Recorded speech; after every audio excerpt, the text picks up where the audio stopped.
Okay, so can you just like tell me a little bit about yourself and what your leadership position is? Sure. Well, my name is Hunter Anderson. I am the youth pastor at the All Around Cowboy Church. I've been placed in charge as well as community outreach, as well as the team that we have.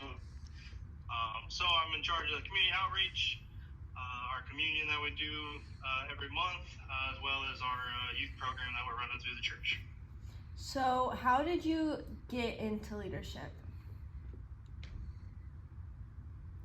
Well, God spoke to us about starting up a youth just because of the percentage of kids between the ages of 16 to 21, I believe it was, that had a biblical worldview, and it was, I believe, less than 2%.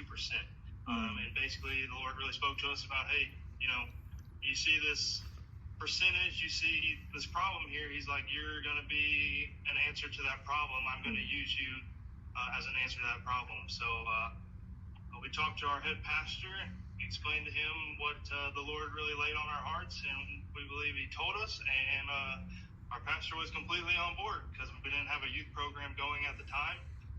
So he was completely on board, and we got it fired up that very next week, I believe. Dang, that's great. And I've like got the opportunity to be a part of that, and it's been really cool to watch as well. So, moving on. Ooh, I think I got Oh my goodness, I'm sorry. Okay.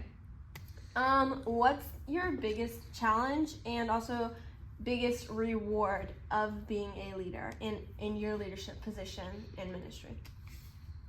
Biggest challenge is now I have a total new respect for pastors that preach every single week, if not 2 times a week, because it's like, man, the time that you have to put into it.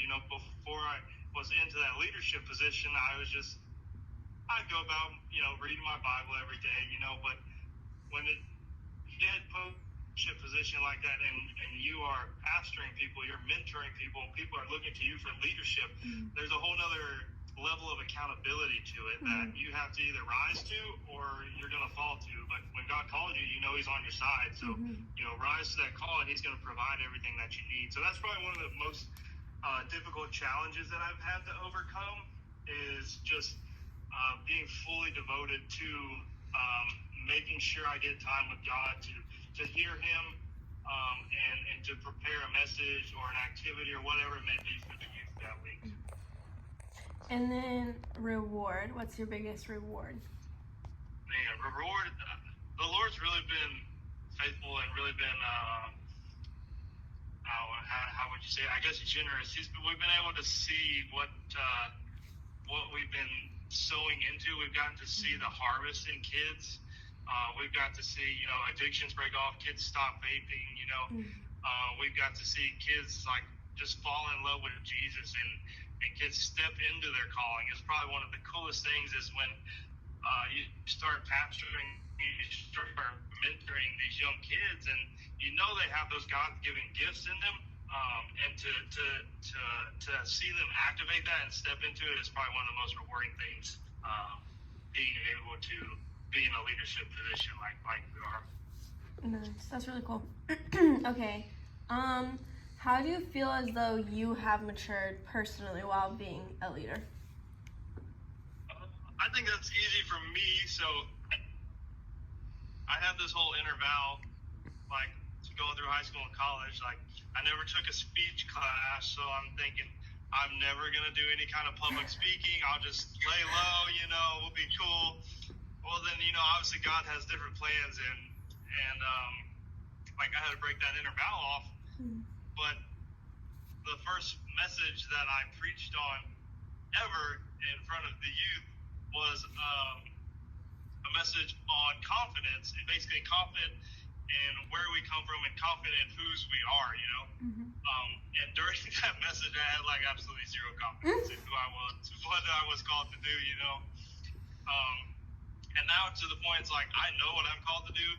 I know for a fact that the Lord has me here, and now it's just seeking Him more and more, and just diving in deeper and really trying to figure out what all God has planned and what all He wants to use me for. Wow, that's good. If you could give your younger self some advice before stepping into your current leadership position, I guess it kind of goes back to what you already said, but like, what advice would you give your younger self? Given my younger self was find Jesus earlier. You know, I look back at like, man, the impact I probably could have had on people's lives if I was living for Jesus back in high school and early part of college, you know, like really living and really being who I was supposed to be. So I think my biggest advice was just find Jesus earlier and be confident in what He's called you to be. That's good. And then just like one more question. And it wasn't on my list, so I'm just kind of making it up. But I am curious. So, like, where I'm at in like my leadership position is like having to transition and like leave my current positions behind and like let them go and like trust and everything. So like kind of similar, but from a little bit of a different perspective. How do you not like handle, I don't know what a better word is, but like how do you just as like people are graduating and moving out of your youth group and everything, like how do you I guess handle is the only word I can think of.